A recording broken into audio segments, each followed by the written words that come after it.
यहाँ एक क्वेश्चन है, the ClCCl angle in 1122 टेट्राक्लोरो ethene and टेट्राक्लोरो methane, ठीक है ना। ये इन है यानी डबल बॉन्ड है, और ये एन है यानी क्या है, सिंगल बॉन्ड है, रेस्पेक्टिवली विल बी अबाउट, ठीक है। तो यहाँ पर क्या आंसर आएगा, यहाँ पर आंसर होगा ए 120 डिग्री एंड 109 डिग्री 5 मिनट, ठीक। वैसे यहाँ पर जो 28 मिनट होता है, ठीक है, एक्यूरेट। तो ये किस तरह से होता है आइए हम देखते हैं। इस तरह के क्वेश्चंस बहुत आसान होते हैं, ये ट्रिक्स के थ्रू हो जाते हैं, ठीक है। क्या दे रखा है हमें क्वेश्चंस में, 1122 टेट्रा क्लोरो एथीन, ठीक है। तो यहाँ पे जैसा मैंने बताया था पहले भी, एथीन यानी डबल बॉन्ड, यानी इस जो है मॉलिक्यूल में, इस कंपाउंड में क्या है, डबल बॉन्ड है। तो हम देखते हैं, एथीन है यानी 2 कार्बन है, ठीक है, और इन है यानी इसमें डबल बॉन्ड है। किसी भी कार्बन को यहाँ पर 1 या 2 मान लो, ठीक है, इसको 1 मान लो, इसको 2 मान लो, ठीक है। तो यहाँ पर क्या हो जाएगा, 1 पे क्या है, क्लोरो, और 2 पे भी क्या है, क्लोरो है, ठीक है ना। यानी टेट्रा क्लोरो, ये हमारे 4 क्लोरो यहाँ पर हो गए हैं, ठीक है।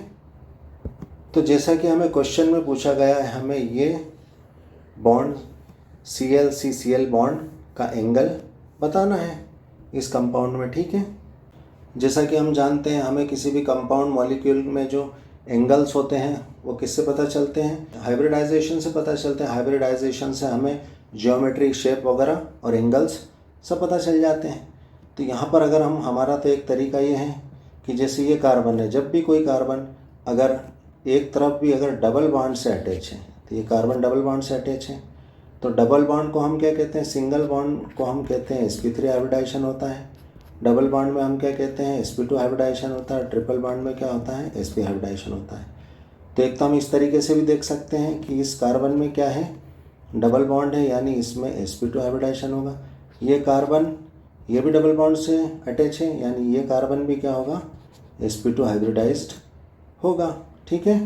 हम बॉन्ड के बेसिस भी देख सकते हैं। और एक और क्या तरीका है, हमारा फार्मूला होता है हाइब्रिडाइजेशन की ट्रिक के लिए, क्या होता है, हाइब्रिडाइजेशन इज इक्वल टू क्या होता है, number of sigma bonds plus number of lone pairs, ठीक है। ये हमारा फार्मूला होता है, number of sigma bond plus number of lone pairs. तो यहाँ पर अगर हम चेक करें हाइब्रिडाइजेशन के लिए, तो यहाँ पर दोनों कार्बन्स के पास में कोई लोन पेयर नहीं है, ठीक है। यानी यहाँ फार्मूले में हम क्या रख सकते हैं, नो लोन पेयर्स, ठीक है, 0। तो यहाँ हमारा क्या हो जाएगा, हाइब्रिडाइजेशन जो है यहाँ पर क्या हो जाएंगे, नंबर ऑफ लोन पेयर्स 0। अब हम number of sigma bond check करेंगे। तो इस कार्बन में हम पहले चेक करें तो नंबर ऑफ सिग्मा बॉन्ड हम जानते हैं, सिंगल बॉन्ड सिग्मा होता है, और डबल बॉन्ड में 1 पाई और 1 सिग्मा होता है। यानी इस कार्बन में अगर हम देखें तो 1, 2 और 3 सिग्मा बॉन्ड है। इधर भी अगर हम चेक करें, यहाँ पे भी ClCCl बॉन्ड है, तो यहाँ पे भी सेम कंडीशन है, ठीक, 3 सिग्मा बॉन्ड है और कोई लोन पेयर नहीं है। हम फार्मूले में रखते हैं, यहाँ क्या हो जाएगा, 3 जो है सिग्मा बॉन्ड हो जाएंगे, यानी हमारा हाइब्रिडाइजेशन में 3 आ रहा है। इसको हम क्या कहते हैं, ये 3 हमारा स्टेरिक नंबर है।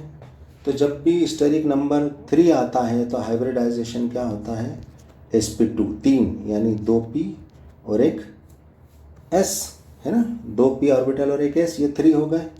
तो हमारा ये फार्मूले से भी हम ला सकते हैं। और डबल बॉन्ड तो डायरेक्ट हमें बता रहा है कि डबल बॉन्ड जहाँ पर होता है, ठीक है, जहाँ पर डबल बॉन्ड होता है वहाँ sp2 हाइब्रिडाइजेशन होता है। तो हम जानते हैं जब भी sp2 हाइब्रिडाइजेशन होता है तो हमारा बॉन्ड एंगल क्या होता है, क्या बॉन्ड एंगल होता है हमारा, sp2 हाइब्रिडाइजेशन में 120 डिग्री जो है, इतना बॉन्ड एंगल, ये 120 डिग्री का ये बॉन्ड एंगल हो जाता है, ठीक है। यानी इस तरह का ये 120 तीनों एंगल जो है 120 डिग्री 120 डिग्री के ये हो जाते हैं। ठीक है, तो हमारा एक आंसर मिला है।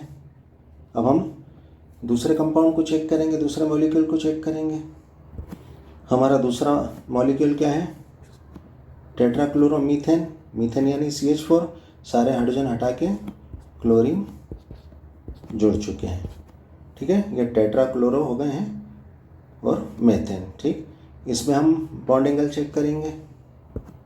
ठीक है ना, हमारा ये बॉन्ड एंगल चेक करेंगे हम इसमें।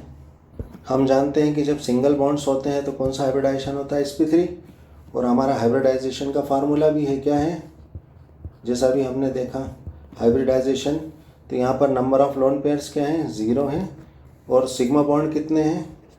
सिंगल बॉन्ड सिग्मा बॉन्ड होते हैं, तो 4 क्या है? सिग्मा बॉन्ड है। ठीक है, 4 हमारे सिग्मा बॉन्ड हो जाएंगे। टोटल क्या आएगा? 4। और हम जानते हैं कि जब भी स्टेरिक नंबर अगर 4 आता है तो कौन सा हाइब्रिडाइजेशन होता है? sp3। 4 आया यानी 3p और 1s, टोटल 4 सबशेल्स हो जाते हैं। 3p और 1s यानी टोटल 4 स्टेरिक नंबर आ गया। और हम जानते हैं कि जब भी sp3 हाइब्रिडाइजेशन होता है तो sp3 हाइब्रिडाइजेशन का बॉन्ड एंगल क्या होता है? sp3 हाइब्रिडाइजेशन में बॉन्ड एंगल होता है 109 डिग्री और 28 मिनट का होता है। ठीक है, तो यहाँ पर जो है टेट्राक्लोरोमीथेन की क्या हो जाएगी? यहाँ पर जो है टेट्राहेड्रल स्ट्रक्चर हो जाएगी। ठीक, इसकी ज्योमेट्री क्या हो जाएगी? टेट्राहेड्रल हो जाएगी। और ये इनके बीच के जो है क्या हो जाएंगे? बॉन्ड एंगल जो भी है 109 डिग्री और 28 मिनट का ये हो जाएगा। ठीक, तो हमारा क्या आंसर हो जाएगा? ए 120 डिग्री एंड 109 डिग्री 28 मिनट। चूँकि वहाँ पर ऑप्शन में जो है 5 जो है दे रखा है, लेकिन हम जानते हैं एक्यूरेट जो हमारा आंसर 109 डिग्री 28 मिनट होगा। Thanks for watching.